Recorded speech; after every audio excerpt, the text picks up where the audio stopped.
Labari da ɗumi-ɗuminsa. Kiristoci suna bauta wa Olivia Husse wacce ta fito a shirin fim ɗin Majigi a matsayin Maryam Maman Yesu. Ibrahim A. Dadi. Idan wannan shine zuwan ka YouTube channel nawa, ka danna mun subscribe kana ka danna min ƙararrawa. Na gode. Olivia Husse an haife ta a 17 ga watan Afrilu shekara ta 1951. Ta mutu a watan 27 ga watan Disamba shekara ta 2024. 'Yar ƙasan Argentina ce. Ta yi aure sau 3 sannan kuma ta haifi yara 3.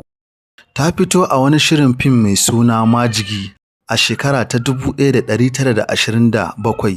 Fim ɗinta na farko shine Mother of Yesu, ma'ana Maman Yesu.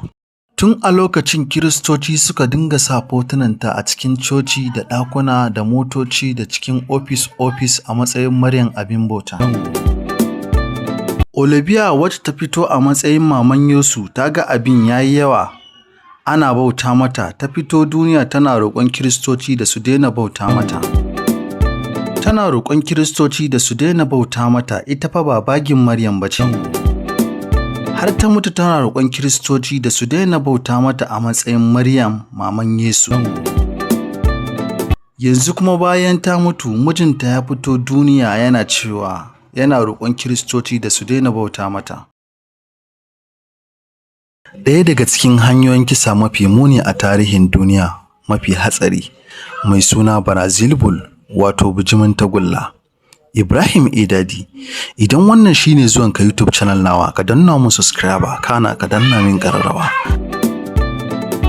Wani gunkin bijimi da aka yi da tagulla mai ciki a buɗe, wanda ake cewa an taɓa amfani da shi a tsohuwar Sicily a cewar bayanan tarihin duniya.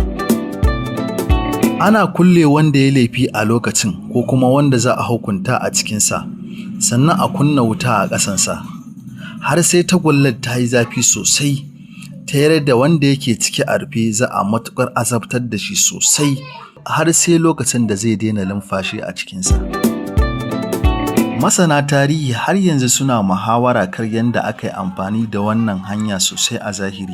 Amma labarin Brazil Bull ya kasance ɗaya daga cikin mafi ban tsoro da firgitarwa a tarihin duniya.